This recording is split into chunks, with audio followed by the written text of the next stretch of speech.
আসসালামু আলাইকুম সুপ্রিয় দর্শক, সবাই কেমন আছেন? তো আশা করি সবাই অনেক অনেক ভালো আছেন বন্ধুরা। তো আমি আবারও চলে আসলাম সেই চর বলরামপুর চরে। তো আজকে সারাদিন নৌকায় ঘুরবো এবং 3টা চায়না দোয়ার কিনবো মাছ ধরার জন্য। তো দর্শক, আপনারা সম্পূর্ণ ভিডিওটি দেখতে থাকুন। সারাদিনে আমরা কি করি এবং কি মাছ ধরি আর কি করব।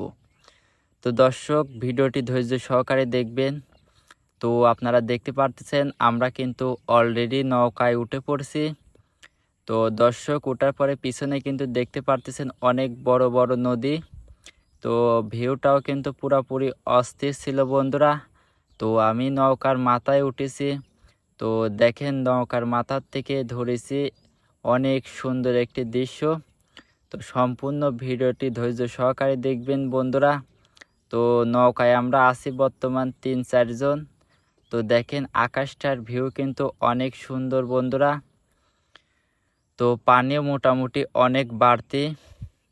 তো যারা এখনও রানীনগরের চর এবং পদ্মা নদীতে এখনও আসেননি, তো আপনারা এই জায়গায় এসে ঘুরে যেতে পারেন দর্শক বন্ধুরা। তো এইখানে আসতে হলে আপনারা সর্বপ্রথম চলে আসতে হবে চর বলরামপুর হাটের পর। তো হাটের পর থেকে অল্প একটি সোজা রোড আছে। তো ওইখানে যদি আপনারা যান, অনেক নৌকা পাবেন। তো সেই নৌকায় আমরা উঠে চলে আসছি পদ্মা চরে। তো আসার পরে আপনারা দেখতে পারতেছেন চায়না দুয়ারে কিন্তু একটা চিংড়ি মাছ বাইতে গেছে, অনেক দামি একটি মাছ।